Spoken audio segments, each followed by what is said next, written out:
What's up, Lakeside Church? Happy Tuesday. One quick announcement. Tomorrow night, prayer stations at 6 o'clock. Hope to see all of our students there.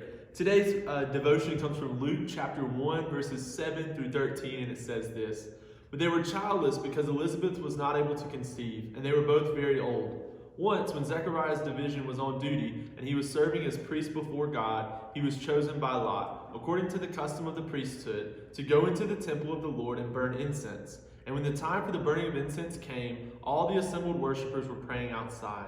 Then an angel of the Lord appeared to him, standing at the right side of the altar of incense. When Zechariah saw him, he was startled and gripped with fear. But the angel said to him, "Do not be afraid, Zechariah. Your prayer has been heard. Your wife Elizabeth will bear you a son, and you are to call him John."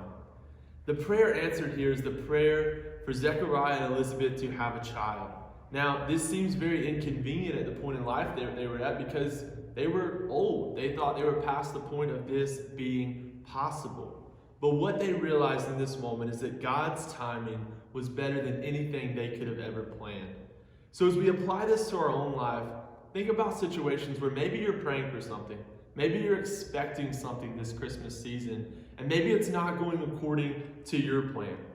And maybe it's difficult, but maybe you need to remind yourself today that you need to trust that God's timing is perfect and God's timing is so much better than anything we can plan in our own lives. As you pray today and throughout this week, pray and say, Jesus, help me be patient. Help me accept your timing because it's not going to be easy and it's going to be something that you're going to have to rely on Jesus Christ for. Merry Christmas, Lakeside. See you Sunday.